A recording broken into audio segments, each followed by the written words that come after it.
Hi friends, Shri Swami Samarth. तर हे आपले दहागाव वासिन श्री स्वामी समर्थाचा मठ आहे. पण खूप छान मठ आहे. दर गुरुवारी महाप्रसाद वगैरे असतो आणि खूप प्रचंड गर्दी असते. तर असाच माझ्याकडे व्हिडिओ आला होता, तर बोललं तुमच्यासोबत शेअर करते.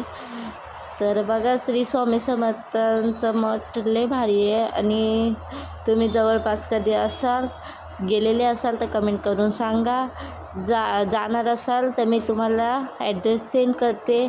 अशा प्रकारे तुम्ही स्वामी समर्थांचं दर्शन घेऊ शकता. श्री स्वामी समर्थ.